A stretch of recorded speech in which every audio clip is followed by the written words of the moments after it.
Hello people, welcome to JP Boxing. Right here, right now, you're here for the big one. That's right, my fight preview and prediction for the fight that we've all been waiting for like 8 fucking years now. One of, if not the best fight that's happening this year. It's a potential, I'm not even going to say fight of the year candidate, what these two could deliver in the ring on Saturday, October 12th. It's not just a potential for fight of the year, it's a potential for fight of the decade. I'm talking about Beterbiev versus Beterbiev Bivol, and if you know these two fighters fighting for the undisputed light heavyweight championship of the world in Saudi Arabia this Saturday, then you know me saying at the beginning of this video, getting super hyped. Actually, it's not even hype. When I say this could be fight of the decade, with other fights, some people might put in the comments, come on man, you're overselling this. I guarantee you nobody is coming back after this and telling me anything I say in this video is overselling this fight, because I could hype it to the absolute max and that still wouldn't do it justice. Just how excited we all are as hardcore boxing fans, and I'm hoping a lot of casual fans that will be tuning in for this fight too. Man, it's unbelievable. Beterbiev, 20-0, 20 KOs, an absolute monster. Beterbiev Vivol, 23-0, 12 KOs, one of the slickest, if not the slickest boxer on the planet right now. We've been waiting, as I said, to see this matchup for at least 5 years, but it might even go back even further because they're both Russian. They've both been rivals in the amateur scene for year after year after year coming through. I know Beterbiev is a bit older and they might not have crossed paths, but they said they were always taking note of each other. They were always sparring with each other. They were always, even with the Russians having like a big circuit in the amateurs, two of the most hyped, or the two most hyped guys coming through in the amateurs, and once they've turned pro, their paths have been aligned. There's been a lot of obstacles in the way of this fight, promotional things.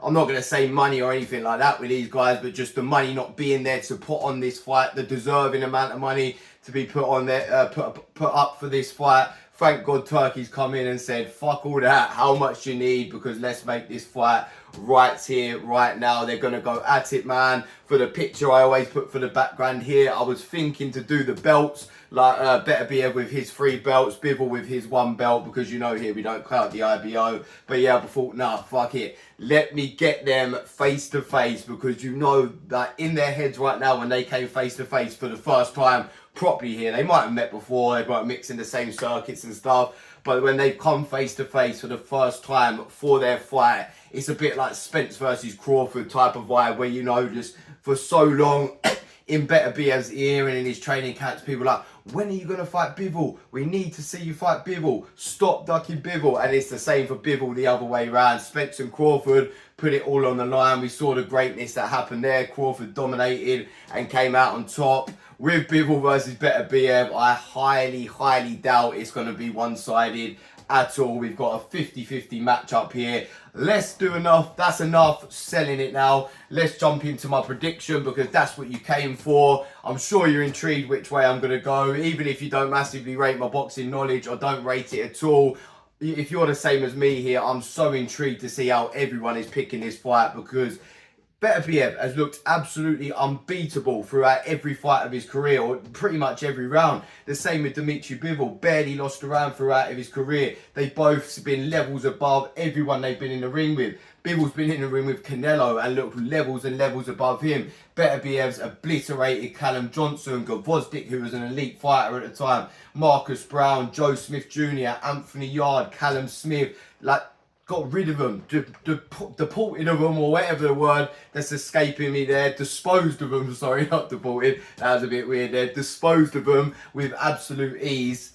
And yeah, it's just not, that's what I'm going to start with my prediction here though, because a lot of people are saying it's boxer versus brawler, or boxers versus puncher. On the surface, of course it is. Beterbiev Bivol is very likely, unless he tries to throw a spanner in the works, going to get in there and try and box. And Beterbiev is very likely, almost 100%, going to go in there and seek and destroy it. It's not going to be that Beterbiev starts boxing and moving around the ring and Bivol turns into a destroyer rushing forward. But I've got here to start off with that it's not just boxer versus brawler, because Beterbiev Everyone knows this now about him. When he was first coming through, people were like, oh, it's just this guy destroying people. He's just got power. He's just got strength. No, this guy was a brilliant Russian amateur, boxed all around the world, got a phenomenal amateur record, beat a lot of the best, fucking dropped Usyk with a body shot in the amateurs. That shows his power right there. But the guy can box too. The way he comes forward in that orthodox stance is technical. He breaks you down. He doesn't just swing bombs. His footwork is very good for a 39-year-old man.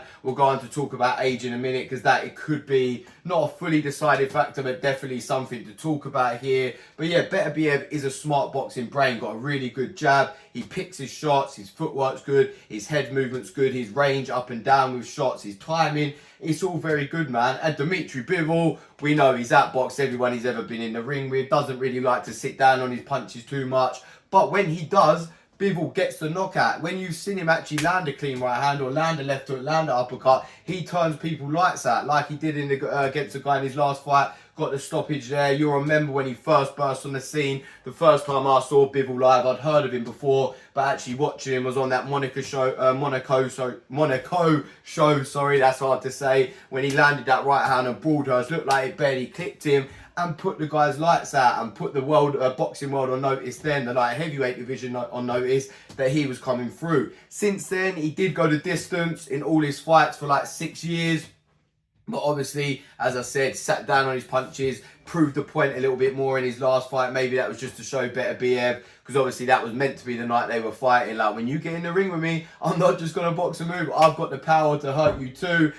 And if you watch Bivol's training camps, I love watching his training footage on YouTube. Both of these guys are two of my favourite fighters to watch train, actually. But you will see Bivol, man, he is a phenomenal athlete. His strength and conditioning is on another level. But he doesn't do strength and conditioning like Canelo did and like Anthony Joshua did, you know, where it really slowed them down and they put on too much muscle mass. His strength and conditioning trainer, I forgot now, but if you go on Box Raw's YouTube, the guy Ben who runs that, the strength and conditioning coach, he's brilliant, because the work he does with Bivol, he develops it for his boxing. So he's strong, but he's not putting on too much size, and everything is explosive and loose. And then most importantly, mixing it with his boxing work, not just doing strength and conditioning, and then boxing afterwards, which I always try to do with my training when I'm doing weights and stuff. Obviously they're doing it at a much higher level, so don't do it because I'm doing it, do it because Beterbiev Bivol's doing it. But if you are a boxer coming through and you want to get big and strong, you've got to be shadow boxing, sparring, doing pads,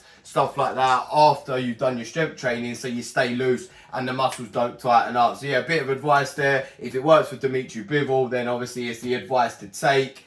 But yeah, so it's not just boxer versus puncher, man.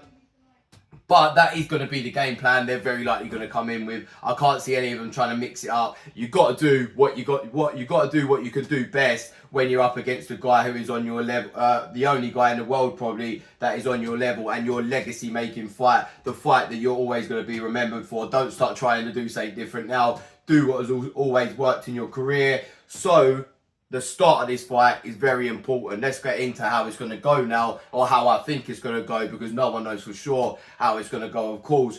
But who can force their will, force their style, and turn it into their type of fight, because Bivol has to set the pace, set the rhythm in them first 2-3 rounds. Don't let Beterbiev do anything big. Turn this into a boxing match. Turn this into a slow-paced chess match. Make it your type of fight. Set the tone for the fight. Then first 2-3 rounds are very important for Bivol, but then flip it around. It is so important for Beterbiev. He has to get on Bivol early, land something big, turn it into a bit of a war, throw Bivol off of his rhythm. Both of these guys, their rhythm is beautiful, man. You got Bivol, who is just a slick, beautiful boxer. Rhythm so slick, the way he flicks out the jab, comes with the right hand, in and out with his feet, always bouncing, always moving. There's always something moving. It's a bit like Bruce Lee, the way Bivol is, like the way he moves and that. Is, you know, when Bruce Lee has that quote, where be like water, flow. Like if the water gets put in a cup, it becomes a cup. If the water gets put in a bottle, it becomes a bottle. If water gets put in a glass or a mug, it becomes a glass or a mug. Bivol's a bit like that. Like whatever the way the fight's moving or flowing, he's moving with it, and he's just capitalizing, taking advantage, and smoothly just like staying around the target, being close enough to getting hit, but not get hit back all the time. Being elusive with his head, his feet, his body, all of it. But then Beterbiev's got a bit of like a herky-jerky sort of rhythm, but it's a beautiful rhythm as well, the way he's bouncing in and out, stop and start, and like he'll be there and then he'll pounce on you, but it's also quite flowful as well. It's not like he's rugged or anything like that, or he is rugged, but he's flowfully rugged, if that makes sense. If you're a boxing analyst and purist like me, you know what I mean. Beterbiev ain't just a guy who gets in there and slugs it out. He has got rhythm and a lot of technique to his boxing. So yeah, then first 2-3 rounds, man, who the fuck's gonna start better, which now leads me on to my prediction, because as I said, I think the first 2-3 rounds of this fight decide how it goes. And I'll tell you my prediction now, because it'll be hard for me to explain the rest of the fight without giving my prediction at the start of it. I do think Beterbiev Bivol is going to win this fight. I've always thought, and it's not just now, we'll talk about Beterbiev's injuries and that a little bit, and his age and that now, 39 years old, having some injuries, that could be a factor coming into this fight, just because it might have slowed him down in training camp or whatever. I know people say he's looked like an absolute beast in all his fights, that age ain't caught up with him yet. Age can catch up with you overnight, man. He's had, like, I think, a couple knee injuries now in his last few fights. Only fought once in like the last 19 months. Had shoulder injuries. Not that his body's falling apart, because he's always recovering and coming back stronger. What doesn't kill you makes you stronger. He is the definition of that. It's not like David Haye when he used to get injured and then come back worse every time. This motherfucker, crazy motherfucker here, seems to come back better. But the way it looks now coming into it, you'd think Bivol is just at 110% all the time. If Beterbiev's even losing 1% or 2 in there, could be the difference in this fight. So yeah, that's the only factor you got to take in as like a weakness or say for one of these people, one of these fighters. But I'm looking at it as Beterbiev coming in there at 100%, and that's why I just digressed there a little bit. I've always thought, since this fight has been discussed for like 5-6 years now, as I said, maybe even longer, anytime, as soon as the conversation came about these two going up against each other, I've always just thought Bivol, man. Like, even though I really have started to rate Beterbiev so much more over the last few years, the more I've studied and watched him, the more he's been put out there and promoted, I just can't steer away from Bivol. And I was watching someone else's analyst video, and that is a proper good point, but I can't remember the guy's name. If I do, I'll put the link in the comment. And he was talking about Bivol slowing down in his last few fights, and everyone talking about Bivol being the young, fresh guy, but he's actually looked lackadaisical, where Beterbiev's older and has actually been fighting probably harder opponents on a higher level, but looking better and better. And he's sort of saying that he's kind of like flipped the age thing on his head, and it's a true point. But I just think that Bivol is not a guy that kind of like performs to the level of his opposition, because he's still scored absolutely anybody he's been in with. But he's a guy who now, for this fight, he's going to switch it the fuck on. He is going to be on sharp. Bivol at his very fucking best mode. And I keep digressing because there's just so much to talk about here. But yeah, let me get back to what I was going to say and how I think the fight is going to go. Because in a minute you might tune off and be like, okay, that's enough detail, Jack. Give us your prediction. Tell me how you think the fight's going to fucking go. So as I said, the first 2-3 rounds are very important. And I think Beterbiev Bivol takes control in them first 2-3 rounds. I think he really sets that jab up, pings Beterbiev up every time he's coming in, really pumps that jab out harder, faster, and more work rate with it than usual. I think it's going to be a battle of the jabs, and I think Bivol has got a much better jab. Beterbiev does flow the jab, but it's more of like an angled jab to come with the right hand over the top. It's a lot of looping shots. Bivol's jab doesn't always throw it with full power, and I moaned at Anthony Joshua for doing this with his jab before, more of like a rangefinder for to come through that right hand. But Bivol's has power, it's sharp, it's snappy, and if he digs it in even more, it will deter anyone. Not that Beterbiev's going to be worried about getting hurt with it or anything, or worried about what's coming behind it in terms of like being scared of getting hurt. But he'll think, I'm getting hit with this, I'm getting caught with this, I'm going to lose on points here, I'm going to lose this fight. So it will stop Beterbiev in his tracks just for the fact that he is getting caught with it. And then, yeah, so then first 2-3 rounds, Bivol just on his bike, moving, taming the beast, man. Just literally taking everything, all of Beterbiev's strengths away from him. And that is how he wins this fight. Beterbiev's got to take Bivol's strengths away from him and, like, turn it into a war. Something we've never seen Bivol do before, like having a slugfest, dirty, elbows, heads all over each other. And if he does do that, Beterbiev will win. He might even stop him. He's never gone a distance before. He might carry on that streak. But I just think Bivol will be the one that tames Beterbiev. And when we get... This ain't going to be I'm not playing this down at all, but I don't think it's going to be an absolute war where they're going to be battering the shit out of each other. But I think it's going to be one of them fights where you're on the edge of your seat the whole fight. I think it's going to be fought at Bivol's pace, and I think he's going to be boxing and moving. He's going to be busy, but he's going to slow Beterbiev down. But there's going to be a lot of moments in the fight where Beterbiev catches him with a big shot, and you're like, whoa, has he got him? Has he got him? But Bivol just recuperates every time, and I think Beterbiev will have success. He will stun Bivol at times. He will hurt Bivol at times. Maybe Bivol will look on weary legs and like really tired a couple times. But I think in the majority of the rounds, you're going to see Bivol slick boxing, taming the beast, as I said, slowing the pace down, keeping Beterbiev at range, just not letting him in, tying him up. Bivol has a bit of Mayweather vibes about him. He don't care if it's boring. He's doing whatever it fucking takes to win. You can be booing or whatever. You can be saying, knock the motherfucker out. Bivol is completely zoned in like a robot, bit like a machine. That's what he actually seems like in terms of his boxing ability, his fitness, everything. Just laser focusing like a robot. Job is to outbox this motherfucker, and that's it. I was going to say job is to seek and destroy. That's Beterbiev's job. Can he hurt Bivol? Of course he can hurt Bivol. He can hurt absolutely anybody he lands on in this world. He can hurt heavyweights. Apparently, there's rumours he beats up heavyweights and hurts heavyweights in sparring. He drops Usyk in the amateurs. I know Usyk was lighter in the amateurs, but he's still happy in the heavyweight division. Obviously, heavyweight in amateurs isn't heavyweight in pros, as they got a super heavyweight in the amateurs. But he's still dropping and beating up, or not beating up, because I think Usyk might have won the fight, if I can remember correctly, but correct me if I'm wrong. But he obviously, to drop Usyk, one of the only, maybe the only guy to ever do it. Some people might say Daniel Dubois, but that's a whole other debate right there. But yeah, he dropped you, again, I'm digressing. He dropped Usyk in the amateurs. It shows his power. If he lands it on Bivol, he could take him out. He might take him out, but Bivol is not going to let him land clean. Or if he does land clean, he's going to tie him up. He's going to get out of there. He's just not going to take any risks, man. And this is the bold bit about it, because a lot of people might agree with my pick. I'm going to put something bold in here that I can see happening. I do think it's going to happen.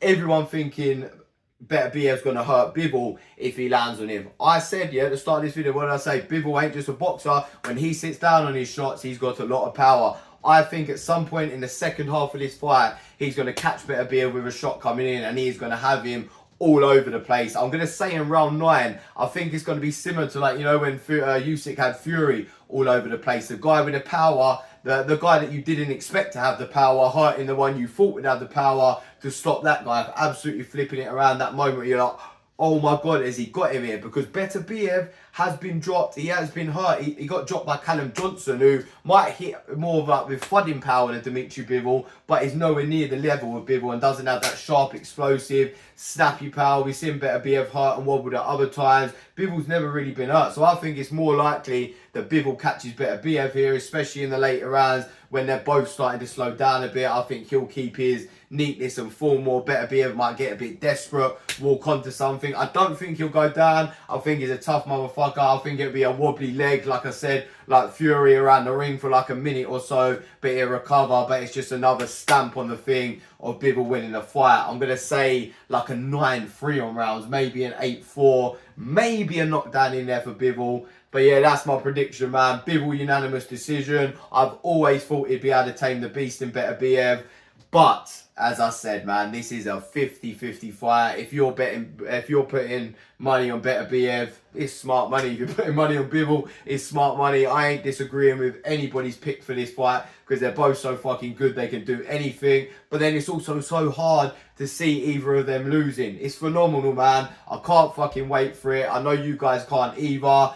I've talked enough now. This probably gone on. I ain't got a timer here. I can't see it on this side of the phone. But probably near like half hour, 25 minutes or so. Probably been one of my longer predictions. I could have gone on for longer because there's so much to talk about. But I won't keep you here anymore, people. Over to you guys now. Who do you think is going to win on October the 12th? Who's going to be crowned king of the light heavyweight division in Saudi Arabia? Man, whoever gets this throne, they're not just the best light heavyweight in this era, that's without that. They're one of the best light heavyweights of all time. And you've got to, if you can't already, the winner of this fight goes in the mix with like the likes of Roy Jones, Joe Calzaghe, the very best light heavyweights of all time, man. Fuck him, go even further back in history. Put them up against anyone. They're both good enough. But the winner of this fight is a Hall of Famer, all-time great. at like, we're talking top 20, 25 of all time, maybe even higher if you really rate them. I really rate both of them. I'm gassed. I'm sure you could tell. But as I said, over to you guys. Give me your predictions. Do you really disagree with my pick? Do you agree with my pick? Do you pick Beterbiev? Do you pick Bivol? You think it's by points or stoppage? Let me know it all. And let me know how excited you are on a scale of 1 to 10. Because I'm sure, like me, it's a fucking 100. Thank you for watching, people. Peace out.